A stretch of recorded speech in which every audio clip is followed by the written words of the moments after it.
욥은 분명한 확신이 있었습니다. 자신이 당한 일과 관련하여 하나님께서 내게 어찌 이 일을 주시는가? 그 욥에게 하나님을 향한 끊임없는 질문이요, 궁극적인 질문이고 나름의 답을 찾고자 하는 생명건 목숨을 건 투쟁적 질문인데, 욥에게 그 관련하여 전반적인 맥락 속에서 갖고 있는 한 가지 분명한 확신이 있었습니다. 그 확신은 뭐냐면 자신이 당하는 이 재난, 이 고통, 이 고난이 절대로 인과응보의 원리에 따라 받는 것은 아니라는 확신입니다. 본인이 이 사실을 너무나 굳게 믿었습니다. 그 이유는 인과응보의 결과로 자신이 지금 당하고 있는 이 고난이 주어진 것이라면 그것에 대하여 핑계할 수 없는 자신의 죄와 허물이 발견돼야 하는데, 자기로서는 우리 하나님 앞에서 마음을 정결케 하고 낮추고 낱낱이 살펴도 그와 같은 일들을 찾을 수 없기 때문입니다. 따라서 욥은 나는 인과응보의 원리대로 받는 이 재난을 받는 것이 아니라는 사실을 확신한 만큼이나 분명하게 그 확신의 크기가 강하면 강할수록 역시 같은 크기요 같은 무게로 그 마음속에 번민이 찾아옵니다. 도대체 왜 하나님은 이것을 나에게, 왜 하나님은 나에게 이 고난을 주시는 것인가? 이 질문이 같이 압박해 오는 것입니다. 특별히 이제 우리가 지난번에 살폈던 빌닷의 주장, 8장에 걸쳐서 빌닷이 욥을 향하여 hir문했던 그 모든 주장에 대해서 이제 다시 욥이 입을 열어 반박을 하는 전개의 흐름을 보게 되어지면 욥의 이 답답한 심정이 그대로 드러납니다. 욥이 엘리바스의 얘기에도 자신이 또한 변론을 폈지만 빌닷의 이야기에 따른 9장 10장에 걸친 욥의 변론은 욥기 전체 속에 욥의 중심이 무엇인가를 가장 잘 보여주는, 그리고 이제 본격적으로 욥의 심정이 본격적으로 토설되기 시작하는 그런 우리 맥락을 볼 수가 있게 되어집니다. 빌닷의 주장에 대해서 욥의 반박의 흐름은 몇 가지 흐름을 따라 쭉 볼 수가 있는데, 첫째는 하나님은 지혜롭고 강하시고 창조주이시고 주권으로 모든 역사 행하시는데 그런 분이시라는 사실의 고백이에요. 그리고 두 번째는 그러한 하나님 앞에서 인간은 어떤 존재인가, 그리고 자신의 형편에 대한 깊은 탄식입니다. 그런 맥락 속에서 하나님께 귀를 열어 자신의 형편과 처지를 돌아봐달라고 간구하는 내용으로 이어져 갑니다. 그리고 마지막에 가서는 그러한 간구 맨 끝에 하나님 어찌 이럴 수 있겠는가라는 불만과 불평과 저항의 속에서 마지막 눈물 어린 욥의 깊은 탄식과 호소의 내용으로 이어져 갑니다. 그 흐름의 내용에 따라서 몇 가지 절 흐름에 따라서 우리가 살펴보도록 하겠습니다. 먼저 5절과 7절 말씀을 보게 되면 하나님에 관해서 이렇게 고백합니다. 그가 진노하시고 산을 무너뜨리고 옮기실지라도 산이 깨닫지 못하며, 그게 무슨 얘기냐면 하나님은 산도 무너뜨리고 산도 옮기시는 분이시라. 그가 진노하시면 산이라도 하나님의 진노를 감당할 수 없는 그런 강하고 권능이 있는 분이시라. 그러니까 땅조차도 움직이고 기둥도 흔들릴 정도니 아마 지진을 생각하겠죠. 이 땅도 하나님께서 진노하시면 견디지 못하는 것이라. 이게 천지 만물이, 천지 자연이 하나님의 진노 앞에 견디지 못하고 다 요동하는 법이니라. 그것은 7절에 가게 되면 해와 달과 별도 그러하다라고 말합니다. 하나님의 능력의 무서움과 큼을 인간이 유구한 세월 속에서 인간은 고작해야 살다가 일정 세월 살다가 죽는 것인데, 그러나 유구하게 변치 않고 견고하게 영원성을 우리에게 보여주듯 존재하는 이 자연도 하나님이 진노하시면 그냥 다 흔들어 없어지는 것이라. 하나님의 권능에 대한 찬미 또는 고백을 올려놓습니다. 그것은 왜 그런가? 하나님께서 그런 권능을 가지신 분이라는 것은 그거 바로 창조주이시기 때문이라고 고백합니다. 8절부터 10절이죠. 읽어보죠. 그가 홀로 하늘을 펴시며 바다 물결을 밟으시며 북두성과 삼성과 묘성과 남방의 밀실을 만드셨으며 측량할 수 없는 큰 일을 셀 수 없는 기이한 일 하시니라. 여기서 측량할 수 없는 큰 일과 셀 수 없는 기이한 일은 섭리 가운데 행하시는 하나님의 오묘한 뜻을 말하는 것이 아니고 8절과 9절과 맞물려서 이어지는 일입니다. 창조의 이 큰 일, 창조하신 이 놀라운 일들은 그 하나님의 창조의 역사의 신비로운 능력을 우리가 측량하며 그걸 헤아려 알 수 있겠느냐. 이 창조의 권능은 실로 기이하고 높고 큰 일이라. 11절 14절이 그러한 창조하신 하나님께서 그 역사의 주권을 어떻게 다스려 가시는가, 창조된 세계를 어떻게 섭리해 가시는가를 고백합니다. 11절 그가 내 앞으로 지나시나 내가 보지 못하며 그가 내 앞에서 움직이시나 내가 깨닫지 못하니라. 하나님 빼앗으시면 누가 막을 수 있으며 무엇을 하시나이까 하고 물을 수 있겠느냐. 하나님의 섭리적 주권을 과연 누가 막을 수 있을까. 13절 하나님이 진노를 돌이키지 아니하시냐니 라합을 돕는 자들이 그 밑에 굴복하거늘. 이 라합이라는 것은 큰 물의 괴물을 가리키는 것이고 여러 가지 얘기가 있지만 결국은 하나님을 대적하고 하나님의 질서를 깨뜨린 자예요. 그러니까 악의 세력을 보면 됩니다. 악의 세력이라 할지라도 이 세상 속에서 위용을 다하고 사람들에게 두려움을 주는 악한 영이요 마귀적 세력 할지라도 하나님께서 진노하시면 그 자리에서 굴복하고 마는 존재에 불과하다. 그러니까 하나님을 대적할 자는 이 세상에 아무도 없으며 하나님 뜻하신 것을 거역할 자는 아무도 없으며 하나님 빼앗으시면 막을 자가 아무도 없으며 14절 그러므로 같이 읽어보면 하물며 내가 감히 대답하겠으며 그 앞에서 무슨 말을 택하리까. 하나님이 창조주시요 하나님이 만드신 만물을 천지라도 흔들어 버리시면 다 무너지는 것이요 마귀라도 그 앞에 꼼짝을 못할 것이를 하며 저 같은 존재가 감히 하나님 앞에서 무엇을 대답하며 무슨 말을 할 수가 있겠습니까? 인간의 존재에 대한 무력성을 하나님의 크심 앞에서 고백을 합니다. 인간은 어떤 존재인가? 욥이 인간의 일반적 이해와 자기 형편으로 된 깊은 탄식이 2절에 보게 나옵니다. 2절에 기억하죠. 욥이 대답하여 이르되 진실로 내가 이 일이 그런 줄 알거니와 그 다음에 2절 하반절 3절까지 읽어봅니다. 시작. 인생이 어찌 하나님 앞에 의로우랴. 사람이 하나님께 변론하기를 좋아한다 할지라도 첫마디에 한마디도 대답받지 못하리라. 인생이 하나님 앞에서 어찌 의롭겠느냐. 이 말은 뭐냐면 절대적 하나님의 거룩과 빛 가운데 거할 수 있는 인간은 없다. 인간이 의롭다고 말하는 것은 하나님 주신 율례에 비추어 최선을 다해 살아가는 상대적 의일 뿐 존재적 의미에서 하나님의 절대적 거룩과 의와 신비 차원을 따라갈 인간은 아무도 없다. 그러니 인간이 하나님 앞에서 어찌 의로우랴 라는 말은 하나님의 절대의에 스스로 들어갈 적 없음에 대한 각성의 말이죠. 사람이 하나님께 변론하기를 좋아할지라도 하나님께 이 말 저 말 주절주절 자기 입장을 늘어놓고 하나님을 설득하며 하나님 왜 그러신가 묻고 싶어 한다 할지라도 첫마디 한마디도 대답하지 못할 만큼 미련하고 우리가 하나님 앞에서 아무것도 아닌 존재라고 얘기합니다. 그러니 14절을 그대로 넘어가는 거죠.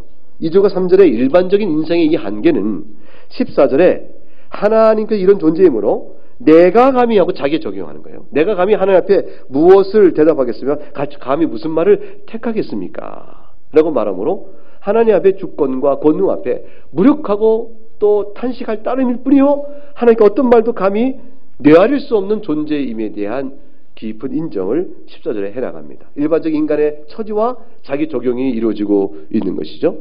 15, 16절을 같이 읽어보죠.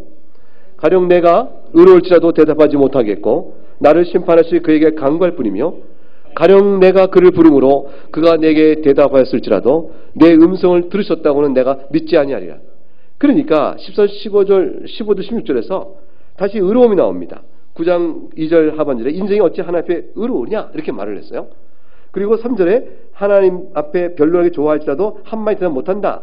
3절에 14절에 넘어가서 그러니 적용하여 나 또한 감히 하나님 앞에 무슨 말 하겠냐 그렇게 말하고 2절 하반절에 인생이 어찌 하나님 앞에 의로우냐는 일반적 인간의 이해를 자기에게 적용하여 15절 넘어갑니다. 가령 내가 인생에 하나님 앞에 의로울 자가 없으니 설령 내가 의롭다 해보자. 내가 아무리 의롭다 할지라도 하나님 앞에서 내가 무슨 말을 하겠는가. 단지 나는 하나님 앞에서 대꾸하지 못하고 간구할 따름인 자에 불과하며 나를 심판하실 이 앞에 그저 간구할 따름인 존재에 불과하다. 16절 내가 그를 부름으로 하나님의 이름을 부르면 내가 도우심을 구하며 내가 간구할 때에 그가 내 음성을 들으셨는지 듣지 않으셨는지 설령 대답하셨을지라도 내가 알지 못한다. 이렇게 얘기합니다. 이 말은 내 처지와 상황을 살펴보니 내가 눈물로 주 앞에서 아무 말도 못하고 저 간구할 따름일 수밖에 없는 처지인데, 내가 내 처지 상황을 놓고 하나님 앞에 눈물로 이렇게 탄식하며 간구했지만 상황이 바뀌지 않았으니까, 그리고 이 상황에 대한 응답을 듣지 못했으니까, 그 달라질 미래도 없어 보이니까 하나님께서 과연 내 간구를 들으셨을까라는 것에 대해서 나는 믿지 못하겠다 말합니다.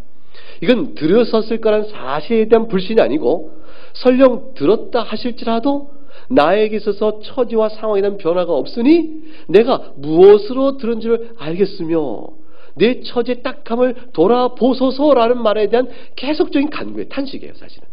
그러니까 하나님은 내 음성을 듣지 않으신다라는 하나님에 대한 신관에 대한 부정이 아니고, 내가 간구 탄식을 들으셨을 텐데, 들으셨다 할지라도 내게는 아무런 변화가 없었지, 하나님께서 내게 변화를 보게 하시지 않으셨으니 나는 내 처지를 놓고 또다시 간구할 따름, 들으셨을 걸 믿고 의지할 아무 근거가 없구나, 나는 다시 또 과연 들었다고 믿지 못한 채 계속 간구할 따름이니라.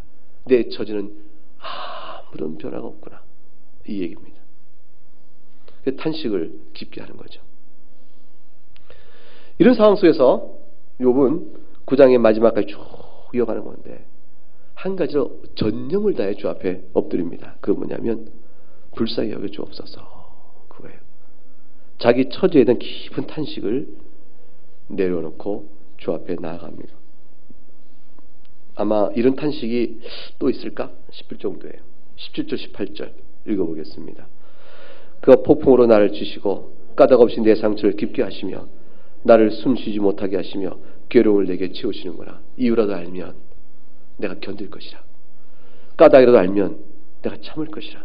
그러나 나를 치는 것은 폭풍이요, 나를 숨쉬지 못하게 하며 괴로움을 가득 채우는 것에도 불구한데, 그에 불구하고 내 상처는 실로 깊은데 이 모든 재난과 아픔 속에서 나는 까닭을 모른다. 하나님을 불러내셔서, 하나님 이게 어떻게 된 겁니까? 하나님을 내가 부를 수만 있다면 부르겠다. 사람이 그랬다면 당신 나와보시오, 내 앞에 서보시오, 어찌 이렇게 된 거요? 당신 어떻게 내게 이럴 수 있어? 라고 따져 묻기를 하겠는데, 하나님은 소환도 할 수 없구나, 그거예요. 19절부터 21절. 힘으로 말하면 그는 강하시니 내가 하나님을 어쩔 것이며, 심판으로 말하면 누가 그를 소환해내어 재판장에 세우겠냐, 그 말이에요. 하나님 하신 일에 대하여 옳고 그름은 시비를 가려보자. 욥에게 왜 그랬느냐? 어찌 그럴 수가 있는가? 욥같이 경건하고 자랑스럽고 욥이야말로 세상에 받느냐라고 했던 그 자에게 이렇게까지 한다면 과연 하나님의 행사가 옳은 것인가? 이거를 시비를 가려보자고 재판장이 있어 하나님을 소환하여 세울 사람이 누가 있냐, 그 말이에요. 그러니까 힘으로 말하면 그가 강하시고, 심판으로 말하면 누가 그를 소환하겠느냐? 아무도 재판장에 놓고 한 법적으로 따져보자고 세울 자도 아무도 없으니, 내가 가령 의로울지라도 내 입이 나를 정죄하리니, 이게 역설이에요. 하나님 앞에 법정에 세울 수 없을 뿐더러 설령 하나님이 법정에 쓴다면 어떤 일이 벌어질까? 이게 지금 욥의 신관이 어디까지 미치나 보세요. 욥이 하나님이 법정에 쓴다면 어떻게 될까? 법정에서 내가 설령 의롭다고 나를 변론하며 내 입이 막 나를 변론한다고 하더라도 과연 내가 하나님과 변론하여 이길 수 있을까? 도리어 나를 정죄하는 결과밖에 나오지 않을 것이다. 그게 20절이에요. 하나님을 재판장에 소환할 수 없을 뿐더러 재판장에 서서 하나님과 변론한들 내가 내 입술이 나를 정죄하는 결과만 나올 뿐이다. 내가 이길 수 있을까? 내가 설령 온전한다 할지라도, 의롭다는 것과 온전한 결과 같은 말이죠. 온전한 흠이 없고 온전할지라도 다만 나를 정죄하는 결과만 나올 뿐이니, 내가 온전하지만 나를 돌아보지 아니하고 내 생명도 천히 여길 결과만 나올 뿐이라. 살고자 하는 존귀함과 가치를 내가 드러낼 아무 근거를 못 찾게 될 것이라고 말을 합니다. 하나님은 이길 자가 없다는 것이죠. 하나님은 강하게 그지없으시고 재판장에 소환할 수도 없지만 설령 나오신다 할지라도 그에게서 하나님이 잘못했다라는 판결을 얻어낼 방법이 없다는 것이에요. 하나님이 그릇되다고 받아낼 가능성이 없으니 결국은 뭡니까? 그를 소환해달라고 말했던 나의 패소죠. 나의 패소는 결국 내가 정죄를 당하는 결국밖에는 없을 것이라. 20에서 24절을 읽어봅니다. 그런데 하나님 어떠신가 보자고. 하나님 하신 일을 볼까요? 20에서 24절 시작. 일이 다 같은 것이라. 그러고 나는 말하기를 하나님이 온전한 자나 악한 자나 멸망시킨다 하나니 갑자기 재난이 닥쳐 죽을지라도 무죄한 자의 절망도 그가 비웃으시리라. 세상이 악인의 손에 넘어갔고 재판관의 얼굴도 가려졌나니 그렇게 되게 한 이가 그가 아니시면 누구냐. 무차별적인 심판이에요. 하나님이 악인과 서인을 구분하지 않습니다. 온전한 자나 악한 자나 구분하여 온전한 자는 복을 주시고 악한 자를 멸망시키시는 그런 일이 있으면 그러면 판단을 해볼 터인데 일의 결국은 다 같아서 하나님께서 온전한 자도 멸망시키시고 악한 자도 멸망시키시니 그러니 23절 무죄한 절망도 하나님 보시면 비웃음거리밖에 안 된다는 것이에요. 세상이 다 악인의 손에 다 넘어갔고 재판관의 얼굴도 공의도 다 무시당하는 거죠. 왜냐하면 24절 세상이 악인의 손에 넘어갔고 재판관의 얼굴도 가려졌나니 어떤 공의도 분별하여 이룰 수 없게끔 되었으니 이 일들은 악인이 했거나 라합이 했거나 마귀가 했다면 하나님께 호소하여 고칠 수 있겠지만 그렇게 되게 한 이가 바로 하나님이실진데 이 일의 절망에서 어떻게 헤어나겠는가. 욥은 완전 절망의 수렁에 들어가는 것이에요. 하나님을 생각하니까 자신은 자기를 돌아볼 때 인간공부 원래 절대 아니다라고 생각하고 자기 확신이 있는데 그럼 왜? 라는 질문을 넣고 하나님 어떤 분인가 자꾸 생각하니까 하나님의 강함이 너무 큰 거예요. 하나님의 존재가 너무 큰 거예요. 하나님 창조주시잖아요. 섭리 손길이 너무 큰 거예요. 누가 그를 감당할 수 있겠어요? 그러니까 하나님은 도무지 그 앞에서 내가 맞설 상대가 아니에요. 그래서 하나님을 소환하여 내 억울함을 내 입장을 이렇게 토로하면 하나님과 나 사이에 제3자의 재판정에서 공의에 따라 판단할 자가 있으면 좋겠는데 그럴 자가 아무도 없다는 걸 잘 아는 것이에요. 그러니 되어진 일을 보니 온전한 자나 자기 같은 온전한 자나 악한 자나 똑같이 멸망에 처하게 되는 하나님의 섭리를 본다면 이 일을 어찌 감당할 것이냐. 25절부터 26절 나의 날이 경주보다 빨리 사라져버리니 복을 볼 수가 없구나. 내 인생은 그나마도 한 경점같이 빨리 지나가고 그 지나간 것이 빠른 배같이 흘러가버리고 먹이에 날아다니는 독수리와 같이 손사같이 위에서도 확 내려오듯이 빠른 속도, 다 빠른 속도를 표현한 것이죠. 경주자, 신속한 쾌속정, 빠른 배, 그 다음에 독수리, 먹이를 낚아채는 독수리. 욥이 볼 수 있는 가장 빠른 동작들의 그 흐름에 자기 인생의 한순간에 지나는 것임을 탓합니다. 가령 내가 말하기를 내 불평을 잊고 얼굴빛을 고쳐 즐거운 모양을 하자 할지라도 그런 인생이라 할지라도 마음 고쳐먹기 나름이지 뭐. 그래 마음 고쳐먹자. 그냥 괜찮아. 어려운 고통을 잊고 얼굴빛을 고쳐서 즐거운 모양을 내보자. 그렇게 괜찮다고 하면 되는 거야. 달래면서 마음을 달래면서 표정도 바꿔보면서 인생을 바라본 눈물과 시각을 좀 바꿔보면서 어떻게 견뎌보자. 그런다 할지라도 내 모든 고통을 두려워하노니 주께서 나를 죄없다고 여기지 아니할 줄 아나이다. 그런들 객관적 형편이 달라지겠냐는 것이 29절 내 나를 향한 정죄의 손길이 어찌 달라지겠냐. 그 모든 게 다 헛된 수고에 지나지 않는가. 마음 바꿔먹는다고 내 처지가 달라진 것도 아니요 내가 하나님께 묻는 이 일에 대한 까닭도 들을 수도 없구나. 내가 눈 녹은 물로 몸을 씻고 잿물로 손을 깨끗게 할지라도 설령 내가 죄아무리 이 상황 속에서 이렇게 내 몸과 마음을 깨끗이 한다 쳐보자. 그래도 하나님께서 나를 개천에 그냥 휙 집어 던져버리시니 내 옷이 내 몸에 걸쳐진 것을 부끄러워한다고 말이에요. 내 처지를 기뻐할 자는 내 옷이라도 없겠구나. 하나님은 나처럼 사람이 아니신즉 하나님과 어떻게 해볼 도리가 없구나. 그에게 대답할 수 없으며 함께 들어가 재판할 수도 없고 우리 사이에 손을 얹어 재판할 분도 안 계시고 주께서 그의 막대기를 내게 떠나게 하시고 그의 위험에 나를 들게 하지 아니하시기를 내가 다만 원할 들음이니 그리하시면 내가 두려움 없이 말하리라. 그러나 하나님께서 막대기를 내게 떠나게 하지 아니하시고 그의 위험이 나를 들게 하지 아니할 수가 없다 그 말이죠. 하나님이시니까. 그러니 그 앞에서 내가 두려움 없이 어찌 말할 수 있겠는가.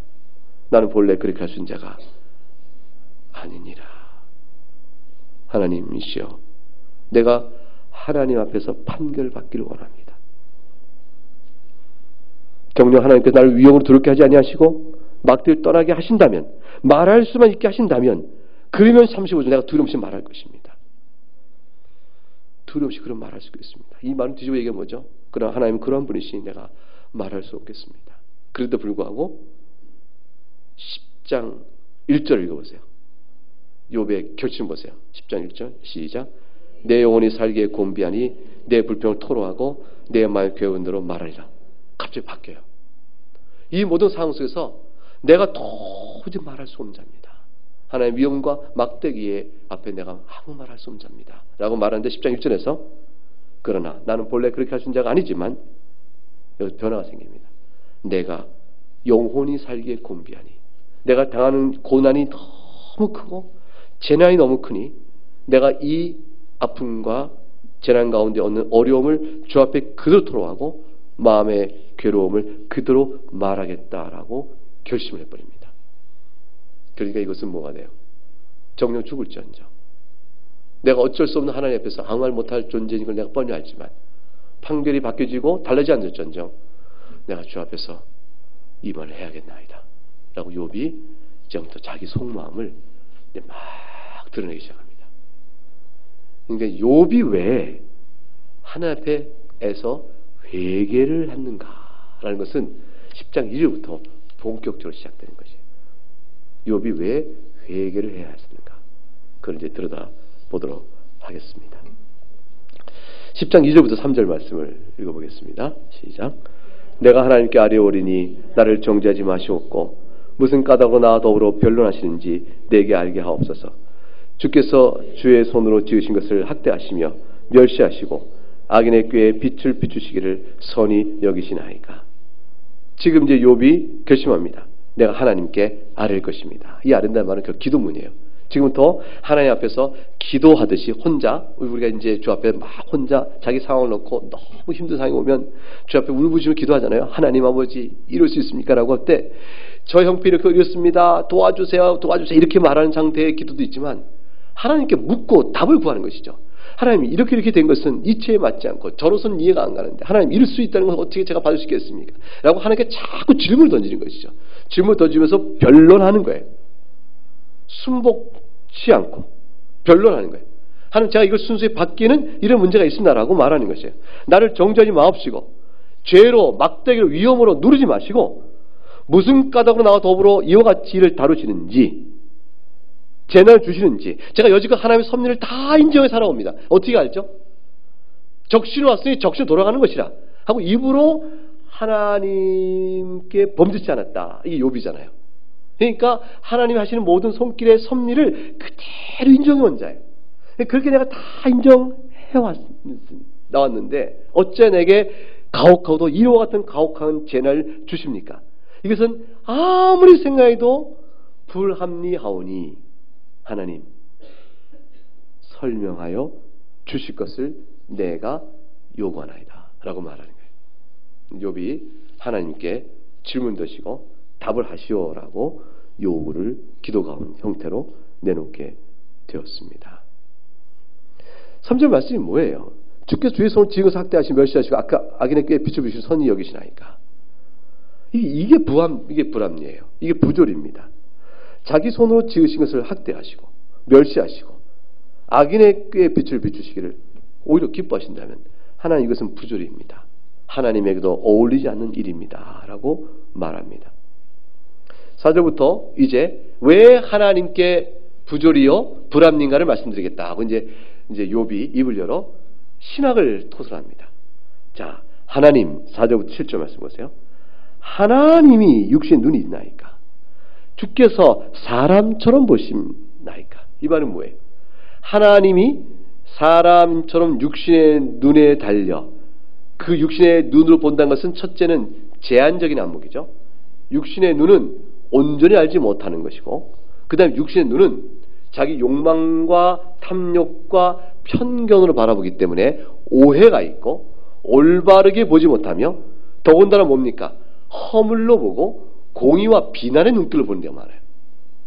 자기 욥의 세 충을 생각하면 안 됩니다. 사람이 보는 안목이라는 것은 사태를 정확히 알지도 못하며 제한되어 있으며 삐뚤어진 편견을 보며, 그리고 공의의 시비의 판단의 정죄의 눈을 보면서 사람의 눈은 참된 하나님 지금까지 저에게 보이셨던 그런 긍휼과 자비의 눈길에 따라 보지 않습니다. 근데 하나님 육신의 눈이 있나이까? 주께 사람처럼 보시나이까? 이 말은 뭐냐면 마치 하나님께서 육신의 눈을 가진 자처럼 고통당하는 저에게서 허물과 죄를 찾는 사람들인 것처럼 그렇게 저를 살피시나이까? 그러나 하나님은 그런 분이 아니지 않습니까? 하나님 모든 것을 아시는 하나님 아니십니까? 그렇게 말하는 거예요. 어찌 사람처럼 저를 대하십니까? 이 뜻이죠. 5절 6절 같이 읽어볼까요? 주의 날이 어찌 사람의 날과 같으며 주가 어찌 인생의 해와 같기로 나의 허물을 찾으시며 나의 죄를 들추시나이까? 영원토록 계시는 하나님께서 한날에 불과한 인생에게 있는 있지도 않은 허물을 찾으십니까? 라는 거예요. 지금 욥은 자신에게 허물이 없다 생각하니까 한 경점같이 한날에 있다마는 그 인생에 불과한 저에게서 제가 찾아도 없는 허물을 하나님이 인생의 눈처럼 찾아보시겠습니까? 영원토록 계시는 하나님께서 하나님의 걸맞지 않습니다라는 거죠. 주의 손에 벗어날 길이 없는 비참한 인생 속에서 하나님이 그리 대하시면 저는 절망입니다. 7절이죠. 주께서 내가 악하지 않은 줄 아시나이다. 이게 욥의 생각이에요.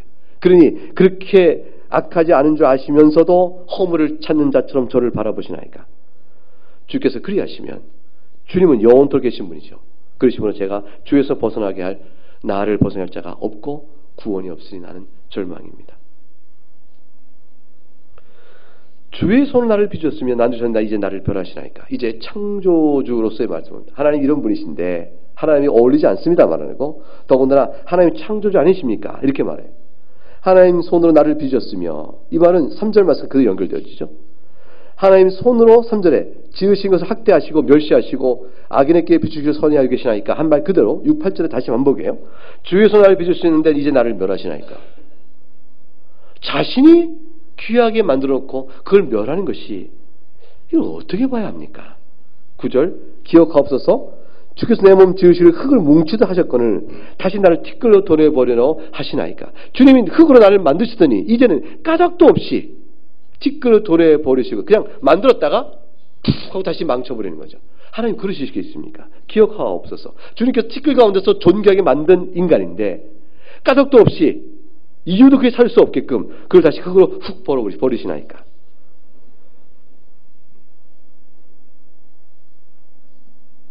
10절 말씀, 10절과 11절을 같이 읽어볼까요? 12절까지 같이 읽어보겠습니다. 시작. 주께서 나를 젖과 같이 쏟으시며 엉긴 젖처럼 엉기게 하지 아니하셨나이까?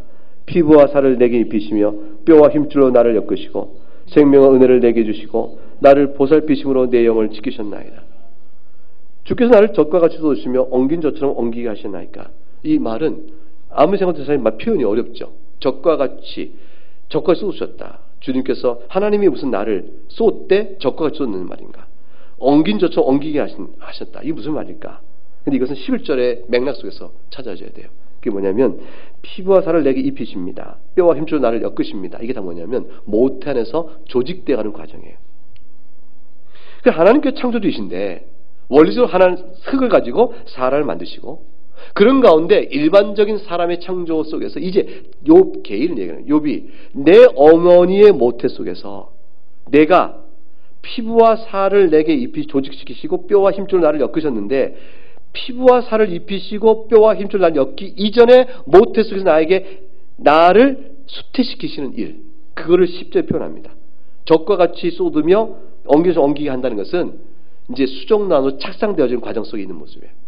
그러니까 어미의 모태 속에서 제 아비와 제 어미를 통하여 저로 하여금 어미의 모태에 착상된 생명체로 착상되도록 이르게 하시고, 그것이 10절이에요. 그러니까 10절 속에 젖을 쏟고 엉기장 얻게 한다는 말의 의미가 부부간의 관계의 어떤 형태를 얘기하는 거예요. 제가 말을 하지 않겠습니다. 근데 어떤 형태의 남자 역할과 여자 역할 속에서 엉겨져 착상되어지고, 그것이 자라나 피부와 살이 입히고 뼈와 힘을 달려 그것이 내 몸을 내 어미 모태 조직시키시고, 그리고 마침내 12절 생명을 출생케 하시며 내 인생 걸음을 걷게 하시며, 그런 가운데 나를 은혜를 내게 주셔서 나를 지금 인생 이 재난 있기 전까지 내 영혼을 지키시고 내 마음이 하나님을 경배하는 사람으로 택하여 불러주심으로 나에게 어마어마한 은혜를 주지 않으셨습니까? 그거예요. 그래서 자기 인생의 10절 12절은 인생의 모태부터 시작된 인생과 재난 당하기까지의 나 자신의 인생 전체를 주관하신 하나님을 바라보고 얘기하는 것이에요. 내 부친과 내 모친으로부터 내 모친의 태에서 생명이 착상되도록 그 일을 이루시고, 나를 지으시고 출생케 하시고 사는 동안에 은혜를 부어줘서 동방에 부유하며 학문과 명성을 얻게 한 복된 인생 사시게 하는데, 거기에 더하여 내 영을 지켜주셨으니 하나님을 경배하고 예배하는 자로 거룩히 살도록 하시지 아니하셨나이까. 그런데 이 모든 것들은 사실 나에게 지금 이 재앙과 재난과 고난을 주시고자 하기 위한 배경이었습니까? 이거예요. 이거 13절 읽어볼까요? 시작. 그러한데 주께서 이것들을 마음에 부으셨나이다. 이 뜻이 죽기 있는 줄 내가 아나이다. 이것을 마음에 부으셨나이다. 이것이 뭘까요? 이게 뭐냐면 자신이 멸하는 거예요. 8절. 그러니까 9절. 주께서 나를 빚으셨고 만드셨는데 멸하시는 것이 마음에 품은 뜻이었습니까? 내 몸을 지으셨으나 다시 뒷골을 돌아보신 것이 주의 뜻이었습니까? 결국 까닭도 없이 인생을 멸망 속에 쳐 넣으시는 것이 하나님의 감추어진 본래 의도요 뜻이옵나니까. 내가 이제 이것이 주님의 뜻인 줄 아나이다. 겪고 있는 현실 앞에서. 그러니 그 이전에 이 재앙이 있기 전에 내게 베푸신 모든 것들은 이것을 위한 하나의 전조요 배경이었습니까? 라고 묻는 거예요. 14절 말씀부터 17절까지 이제 하나님의 창조로서 하나님이 이러실 수 있습니까는 이제 역설을 계속한 거죠. 이러실 수 있습니까? 이건 아닙니다. 이렇게 말한 거죠. 지금까지 자신의 은혜와 생명 은혜와 영을 지키신 거룩함을 주시고, 그러나 이제 멸망케 한 것은 이것을 배경을 깔다니 이것은 아닙니다. 그러니까 하나님 앞에서 창조수 이룰 수 없습니다. 계속 이룰 수 없습니다. 이룰 수 없습니다. 이것은 아닙니다. 이것은 아닙니다라고 계속 하나님께 논증하고 있는 겁니다. 하나님 앞에 지금 계속 일종의 하나님 앞에 당신을 돌아보소. 이거 말 한마디 말은 뭐냐면 스스로 돌아보소. 하나님 제게 하신 일이 어떤 것인가 이거예요. 이게 한마디 딱 잘라 얘기하면 지금 이번 이걸 결심하고 말을 합니다. 지금. 그리고 14절부터 10절까지 이렇게까지 얘기합니다. 하나님, 그런데 하나님이 저에게 이 숨은 뜻을 나타내 보이셔서 이렇게 내가 잊혀지게 되었는데, 하나님 제가 하신 일이 하나님 다오신 공의입니까? 라고 물어봐요. 14절. 내가 범죄하면 주께서 나를 죄인으로 인정하시고 내 죄악을 사하지 아니하시나이다. 만일 내가 범죄한다면 나를 죄인으로 인정하시고, 이 말은 나를 살펴보시고 말해요. 내가 범죄하면 하나님께 내 죄를 싹 살펴보시고 그냥 훤히 들여다보시고, 그리고 내 죄악을 내버려 두시겠습니까? 반드시 벌하신 분 아니겠습니까? 그 15절. 만일 내가 악하다 친다면 화가 있지 않겠습니까? 하나님 나를 화를 내리실 테니까. 내가 그럴 경우라면 내가 저주를 받고 화를 당하지 마땅할 것입니다. 그러나 내가 의로울지라도, 이렇게 번역되어 있죠. 머리를 들지 못하는 것은 내 속에 부끄러움이 가득하고 내가 화를 내는 보기 때문입니다. 여기서 내가 의로울지도가 굉장히 중요한 해석적 대목이에요. 이 말은 뭐냐면, 근데 하나님 제가 울어서 의롭지 않습니까? 이 말이에요. 그러니까 14절 15절 말씀에 내가 범죄하면, 내가 악하면 하나님이 내 죄 범죄를 훤히 들여다보시고 내 죄악을 사하지 아니하시고 화를 내리시는 것이 마땅합니다. 저 동의합니다. 그럼요. 그렇게 말고요. 하나님 그러셔야 되죠. 그런데 내가 의로울지라도, 즉 내가 비록 설령 내가 의롭지 않습니까? 내가 비록 의로움에도 불구하고, 그 말이에요. 내가 의로울지라는 번역의 또 다른 이 역접의 번역은 비록 내가 의로움에도 불구하고 해. 내가 근데 사실상은 의롭지 않습니까? 내가 의로움에도 불구하고 내가 하나님 앞에 머리를 못 듭니다. 왜냐하면 내가 얼마나 큰 환난 당하고 있는지 내 눈이 보기 때문입니다. 내가 의로움에도 불구하고 하나님 제게 환난을 부으신 거 아닙니까? 하나님 제가 머리를 높이 들었다 쳐면, 제 말이 무슨 말이에요? 제가 하나님께 교만하여 대들었다면, 제가 교만하였다면 주께서 젊은 사자처럼 나를 사냥하시며 내게 주의 놀라움을 다시 나타내지 않았겠습니까? 제가 하나님께 교만하여 살 수 있었겠습니까? 젊은 사자가 나를 내리칠 때 갈기 찢기듯 제가 이렇게 사냥당하는 것처럼 쭉 멸망에 이르지 않겠습니까? 그런데 주님께서는 제가 의로움에도 불구하고 나를 이렇게 내리치십니다. 그래서 저의 입을 막기 위해서 17절 자주자주 증거하는 자를 바꾸어 나를 치십니다. 억울함을 호소하는 거죠. 자주자주 증거하는 자를 바꾸어 나면 뭐예요? 증인을 이렇게 말해서 내가 그거 아니라고 변명하면 또 다른 증인을 보내서 뭐라고 참소해. 그거 아니라고 또 변명하면 또 다른 증인을 또 보내. 계속해서 증인을 내려보내서 저는 그게 아닙니다. 아무리 말을 해도 결국에 결정된 정죄를 저에게 내리시려고 하신 거 아닙니까?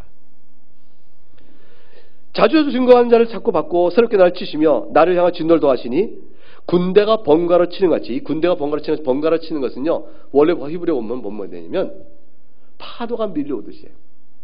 파도가 밀려와서 깡총튀가 피했는데 또 파도가 밀려와요. 끊임없는 파도가 밀려오듯 군대가 계속 밀려옵니다. 밀려오는 군대를 한번 쫙 방어를 했어요. 또 그냥 깨끗이 몰라. 또 방어해, 또 깨끗이 밀려옵니다. 인민군 밀려오듯이 계속 밀려오는 가운데서 군대로 번갈아 나를 치듯이 결국 저를 치시지 않습니까? 하나님 이것이 공의로운 심판입니까? 라고 묻는 겁니다. 욥이 이제 마지막에 호소합니다. 18절 19절 읽어보겠습니다. 주께서 나를 태에서 나오게 하셨으면 어찌함입니까? 그렇지 아니하셨다면 내가 기운이 끊어져 아무 눈에도 보이지 아니었을 것이라. 있어도 없던 것 같이 되어서 태에서 바로 무덤으로 옮겨졌으리라. 이제 욥은 마지막 호소 한 가지 호소를 합니다. 그러니 하나님 차라리 저를 왜 세상에 보내셨어요? 어째 나를 태에서 나오겠습니까? 라는 말은 하나님 저에게 어째 생명을 주셨습니까? 라는 것이죠. 하나님께 생명을 주지 않으셨다면 기운이 끊어져서 아무 눈에도 보이지 않았을 것입니다. 이 말은 무슨 말이에요? 태에서 나오게 하지 않으셨다면 차라리 어미 태에서 내가 죽었으면 사산대에 나왔으면 말이죠. 내게 생명을 주지 않으셨거나 설령 수종됐다 할지라도 사산대에 나오도록 하셨더라면 아예 제 존재가 없었을 것 아니겠습니까? 19절 있어도 없던 것이 되어서 내가 나오면서 바로 무덤으로 갔을 것이니 내 인생이란 것은 처음부터 있지 않았을 것 아니겠습니까? 그랬더라면 지금 우리말 번역이 안 나와 있는 히브리 원문의 기원문적 의미를 풀어보면요, 그랬다면 얼마나 제가 좋았을까요? 하나님께 그렇게 말하는 거예요. 제가 얼마나 좋았겠습니까? 20절 22절에 그러나 제가 이렇게 하나님께 저를 태에서 나오게 했고 지금까지 살게 하시고 인생을 있게 하셨사오니 이제 제가 하나님께 간절히 구합니다. 이제 욥의 기도 제목이 나옵니다. 이게 간구의 내용이에요. 그게 뭐겠습니까? 제발 이제라도 저의 숨을 거두시어 마지막 호흡이 있는 때까지라도 저에게 평안을 주시옵소서. 그걸 구합니다. 20절부터 22절까지 같이 읽어봅니다. 시작. 내 날은 적지 아니하니까 그런즉 그치시고 나를 버려두사 잠시나마 평안하게 하시되 내가 돌아오지 못할 땅 곧 어둡고 죽음에 그늘진 땅으로 가기 전에 그리하옵소서. 땅은 어두워서 흑암 같고 죽음에 그늘져서 아무 구별이 없고 광명도 흑암 같으니이다. 제발 하나님 비옵건대 이제라도 잠깐이라도 내 날이 적지 아니하니까 내가 이대로 곧 죽게 되게 뻔한 일인데 나 얼마 남지 않는 그 시간 동안이라도 저를 좀 그냥 내두세요. 저에게 잠시라도 평안을 주세요. 이 잠시나마 평안은 말은 한순간으로 번역돼요. 한순간만큼의 평안이라도 하나님 저에게 주시옵소서. 내가 이제 곧 돌아오지 못할 땅, 곧 어둡고 죽음에 그늘진 땅, 그 땅으로 가기 전까지 남아있는 인생 그 시간이 얼마큼인지 모르지만 그 시간 동안이라도 제게 그리하여 주옵소서. 땅은 어두운 흑암 같고 죽음에 그늘져서 아무 구별이 없고 광명도 흑암 같을 뿐입니다. 저에게는 소망이 없으니 하는 잠시간이라도 그저 평안 하나 주실 수 없겠습니까? 이게 욥의 10장 2절부터 시작된 간구 전체 내용의 요점이에요. 욥은 이 기도에서 계속 뒤를 살펴봐도 이 틀에서 벗어나지 않고 이것을 반복적으로 다시 한번 이런 표현 저런 표현으로 강조해 나아갑니다. 오늘 전체 이 욥의 대답과 기도 내용을 보면서 우리는 무엇을 배우게 되고 무엇을 깨닫게 됩니까? 욥의 이 하나님께 대한 이 기도 내용과 또 전체 내용은 욥의 한 이 논리와 말을 더 이상 그것에 더하여 욥이 미처 빠뜨려 놓은 새로운 어떤 말을 더하여 하나님께 우리가 변론하고 우리를 드러낼 말이 있을까?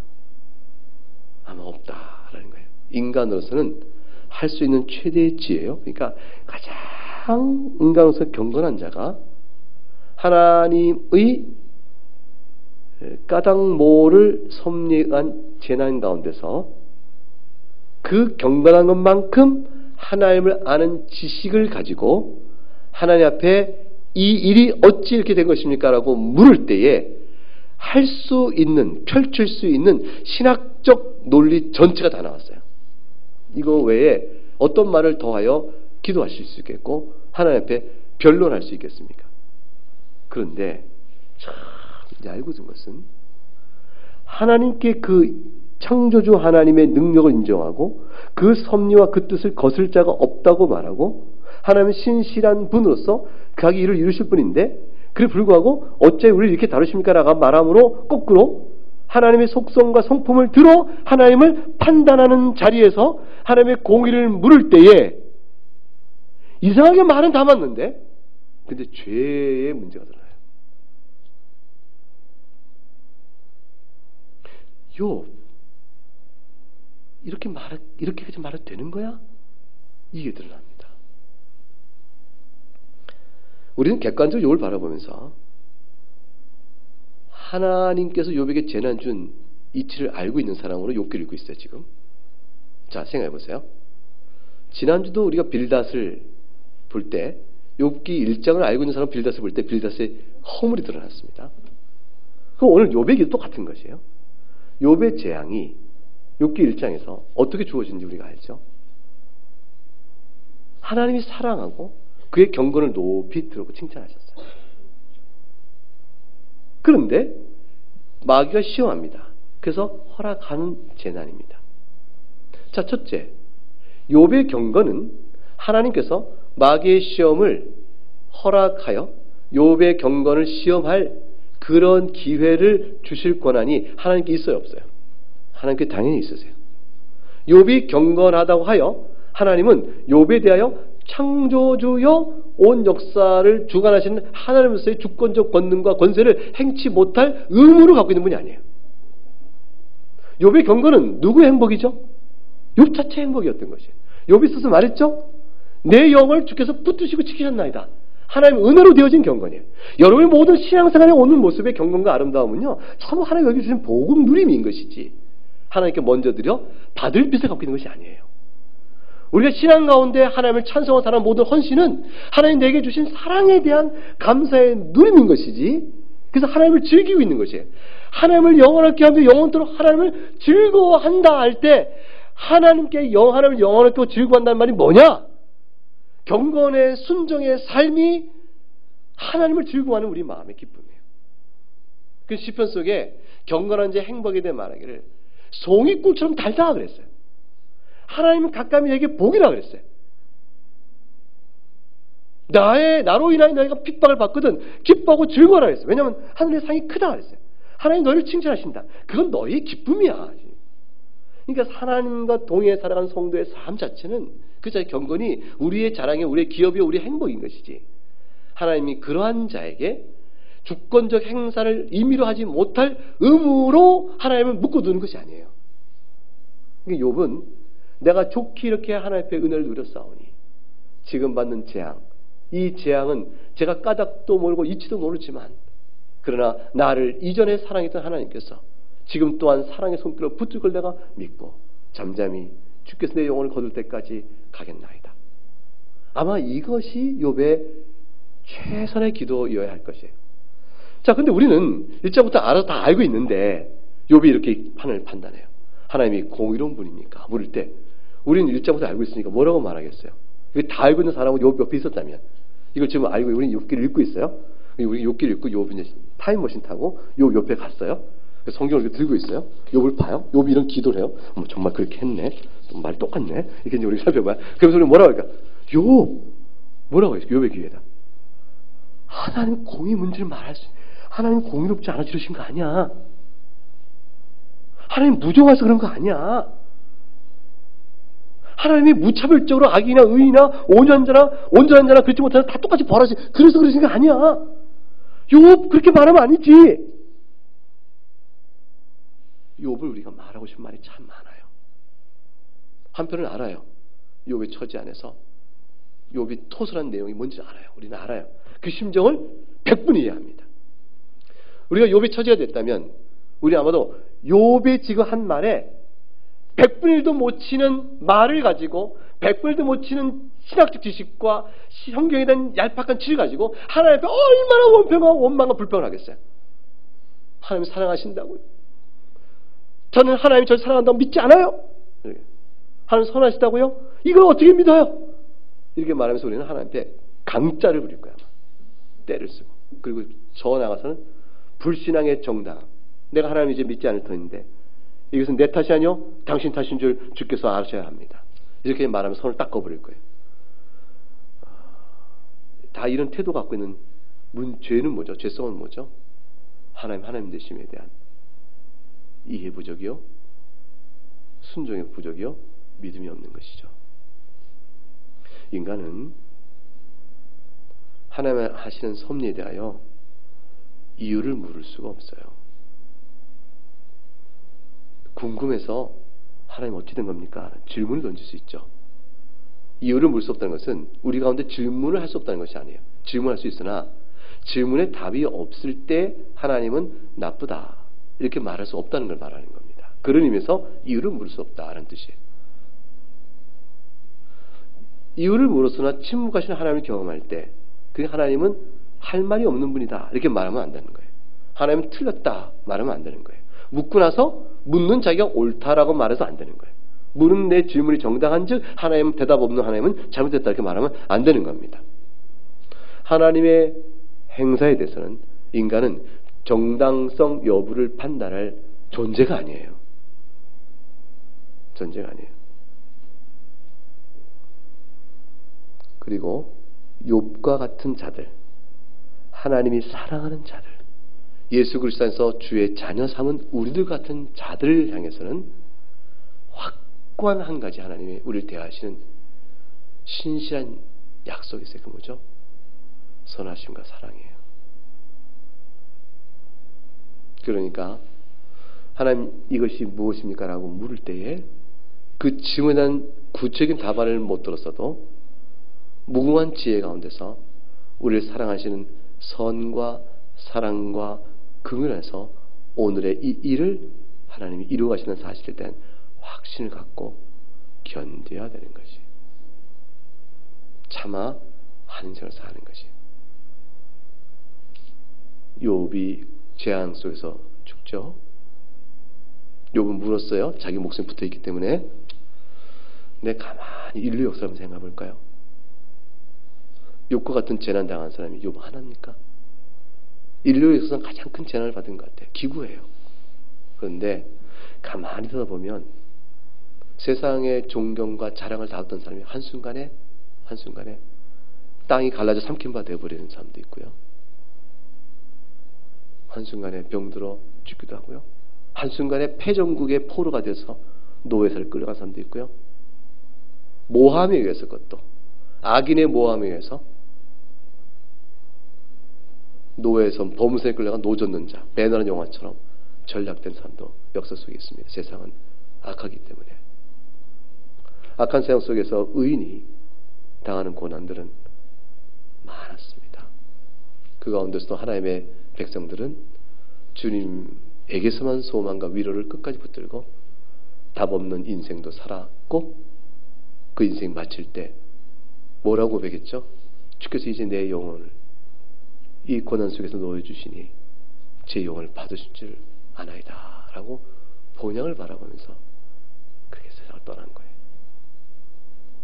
주님께 다시 오실 때까지, 주님 우리를 본향을 부르실 때까지, 그 어느 때까지든지 우린 예수 그리스도의 능력 안에서, 오직 그리스도의 능력 안에서만 굳건히 서서 살아가는 것입니다. 욥의 이 이야기를 읽는 동안에 욥과 같은 환난과 처지와 아픔 때문에 눈물 짓는 성도들은 욥의 이 간구에서 자신에 대한 간구를 다시 투영해 보면서, 그러나 이 욥의 간구의 한계를 바라보며 자기 심정의 그 괴로움도 아픔과 궁금도 다시 한번 성령 안에서 다스려가는 은혜를 입도록 주께서 이 말씀을 우리에게 주신 것이라 할 것입니다. 네, 여기까지 말씀하고 찬송하겠습니다.